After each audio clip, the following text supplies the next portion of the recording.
Alright, I'm very excited to do this. I've been wanting to do this video for a long time, and I have to get it done before 151 comes out. So yeah, without further ado, I've got an invoice from a TCGplayer direct order that cost roughly the same as one booster pack. And I went to my local game store and got one pack of Obsidian Flames. And we're kind of going to be comparing buying a pack versus singles. So the point here is not to support your local game store. Like, I bought this knowing that I could get it for $2 cheaper online just in order to support the game store. So that's not the point. The point is, in general, booster packs versus buying singles. So as you can see, from TCGplayer Direct, which means I got free shipping, I ordered 276 cards for 497 cents after tax, or $4.97. So I was able to get almost 300 cards for the same price as one pack. So I don't know if we should save the pack till the end or show off the absurdity first, but I guess we'll save the pack for the end so that we can see if it wins at the end. And yeah, we'll get into the order first. So yeah, this is not obviously going to be a bunch of Latios and Lapras tag teams right here. It's going to be some commons, but when you buy singles, you get to select what you're getting, obviously. And if you buy enough cards and you have enough orders coming in, it kind of ends up being the same as buying packs, except you know that you're going to get stuff that you want. And by the same as packs, I just mean that you forget what's in any given order, so it's effectively random anyway. So without further ado, let's show what I got for this $5. Looks like we got several copies of Azumarill, so like 5 copies of Azumarill, a bunch of Delibirds. So I like to pick up anything that is basically Gen 1 through 3. I've kind of expanded into 4 recently. But yeah, all of these, to clarify, I bought these for 1 cent a piece. That is my limit. I don't go over 1 cent. It's too rich for me. So we got a lot of copies of Dunsparce as well, at least 10. A bunch of copies of Electrode. And I guess for some folks this might not be as exciting as buying a pack, but to me the idea of getting cards that are guaranteed things that I at least kind of want, not the worst deal. So we got a bunch of Faulkners. We got some Huecocos. Probably my favorite starter from the new generation. Got a bunch of those. Got some Great Balls. Got 5, 6, 7, 8, 9, 10, 11. 11 Great Balls, it looks like. So a bunch of Great Balls. Got some Grushas. I guess I figured I'd pick them up. Obviously that's not Gen 1 through 3. We've got Heracross.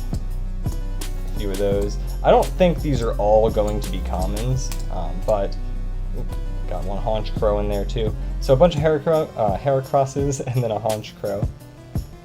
So that's what we got so far. It's probably like $1 worth of cards or so. Not an awful dollar. We'll get into the second team bag full of cards. Starting off with more Haunch Crow. I'm going to move these out of the way. So we got more Haunch Crows. I guess I'll go back to doing it the way that I was. So we got like, 8 or so Haunch Crows, a bunch of Hoppips. Oops. A bunch of Jigglypuffs. A decent pickup there. One Love Disc apparently. A few Magikarps. Definitely not disappointed in picking these up for 1 cent a piece. And obviously I want these because they're Pokemon cards, but you can make art and other things out of cards, especially when you're getting them for 1 cent a piece. So that's part of the logic in picking up pretty much as many as I can. And the idea of it being Gen 1 through 3 is that's kind of, like, Gen 4 is kind of in there now for being relevant nostalgically, but it kind of goes Gen 1 through 3 for sure. And then beyond that, kind of Gen 4. Like, Lucario is an iconic Pokemon at this point, like, and there's no denying that. Palkia, Dialga, Giratina, all that, like. I guess I just picked up these Orangurus just because I like the card, I guess, or like the art, for 1 cent a piece. Paldean Tauros. I think these might actually do decent over time. I don't obviously think that the common's gonna be worth all that much, but I think that the alternate types of Pokemon are cool. And I think that perhaps for this reason, that the alternate types of Pokemon are cool, maybe Paradox Rift will coincidentally do well, but that's because of there being alternative forms of like Gen 3 Pokemon, not because it is like a current gen set. So the idea that current, like modern stuff, not good financial investment, that still stands. I still stand by that for sure. One Pelipper, I guess, one Pikachu. You sometimes find Pikachus even for a cent apiece. We've got 5 Primates, it looks like. And it looks like the next team bag's going to start with Primates as well. So this is kind of less exciting than I hoped. I was hoping I'd have more hollows in here, because I do get hollows pretty cheap as well. Ooh, you can kind of see in there, we definitely have some back here. Alright, so a bunch more Primate. Some Quaxley. Obviously, I will sort of pick up like starters, because starters are different than a random Pokemon from a generation. A bunch of Shinxes, some Survivors. Yeah, Shinx, there's an example of something getting into Gen 4. Skip Blooms, Slowpoke. This artwork is really, honestly, very nice in general. Sneasels. We've been getting a lot of Sneasels lately. I don't know if that's because of the Arceus game or what. Sudowoodo. So yeah, we've got several copies of some fairly iconic Pokemon in here, even like Sudowoodo. Tadvolb, I just think this thing's cute, so I picked up a couple of these cards for my girlfriend. So we'll set those aside. Separate. Same with this Tarantula or whatever. I just think that thing's cute. Picked it up for her. A couple Tropeuses. Oops, here. This is bothering me, so I'm gonna fix it in case it's bothering anyone else. At least semi-fix it. There we go. I guess I should have moved the cards out of the way like I did the first time. I can do that now, because I'm the one making the video. Alright. Got Vigoroth, a couple of Vigoroths, Voltorbs. So I don't know if this is... They might have coincidentally did this alphabetically, which might not actually be a coincidence. That might just be their, policy or whatever. Got the Voltorbs, and then it looks like we're into the hollows. We've got a reverse hollow Darkrai, so that's kind of cool. Make a little hollow pile. Got an Entei. Looks like a few Enteis. 3, 4, 5, 6, 7, 8, 9, 10 Enteis apparently. Sometimes I'll buy however many they have. Sometimes I'll limit myself to 10 if they have more, basically. So some Scizors now. 1, 2, 3, 4, 5, 6 Scizors. Abomasnow. These I usually get for like 3 cents-ish a piece, and it is technically Gen 4 Pokemon, so I've been picking these up as well, really cheap. I've got 4 of those, it looks like. And then on to the last little team bag. I guess I'll move these out of the way. Not to disrespect these cards and not sleeve them or anything, but obviously they're only a few cents a piece. I will sleeve some of these hollow ones eventually.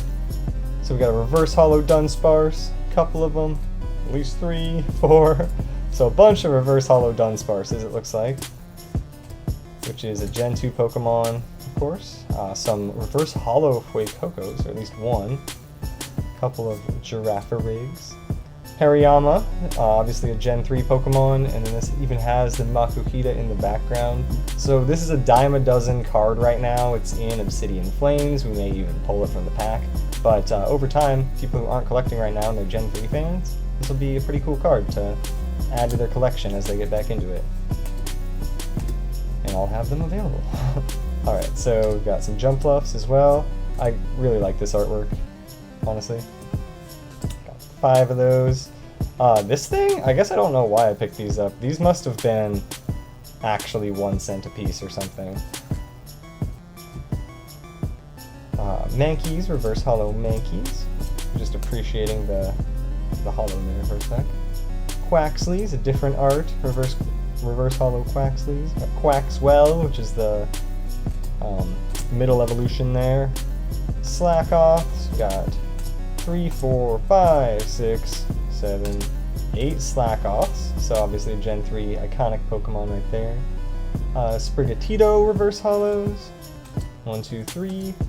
Ooh, Tyranitar in here. So it looks like this one's a reverse hollow.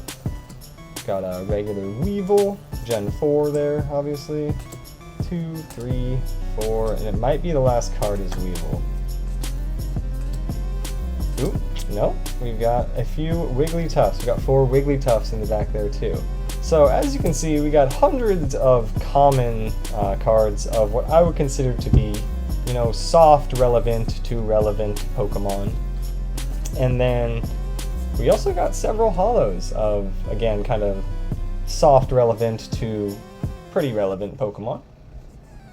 As far as like iconic to people who don't play the game or anything, who remember it from being a kid. So yeah, let's get into the pack and see how the pack compares to everything that we've seen so far. I think it's a little odd that these packs don't match up. So yeah, we've got a Dragonair, a Dragonite pack. Put some respect on Dragonite's name. He would be, like a Dragonite would be one of my 6 Pokemon if I had a team, so no disrespect at all calling it a Dragonair there. Just a slip of the tongue. Alright. So it would be cool to pull the fancy Charizard. I have not actually pulled it myself. I've pulled a couple of the low tier one, which I actually like the artwork on more. Yeah, Pawniard, Sinistea, Tadbulb, Numel. So we'll make our little pile of Gen 3 and Gen 1. Poundstone, Diggersby. I don't actually remember what generation Bunnelby is from. Sorry. Greavard, reverse hollow. The other reverse hollow is a Dugtrio. That's funny. And then, will we see something good? Will this be better than spending $5 on singles, or way worse? Alright, we got a Thundurus, a singular Thundurus. So, as you can see, there was some hype there. It could have been, you know, a $70, $80 card. But over time, if I was to buy like one elite trainer box for $50 or whatever, or buy $5 of singles from 10 different sellers, you're gonna get more value, of course, out of buying singles. So I'm glad sort of that it worked out to where I got a, you know, bad card and therefore sort of proved the purpose of buying singles. But yeah, I don't think anyone's terribly shocked here. This was definitely a win-win though, because if I would have got something good, then I got something good. Yeah, so I had to get this video out before 151 comes out, while Obsidian Flames is still the newest set. So thank you all for watching. This is not the type of video I was describing when I said I had better content on the way, so stay tuned for that. Thanks for watching, and peace.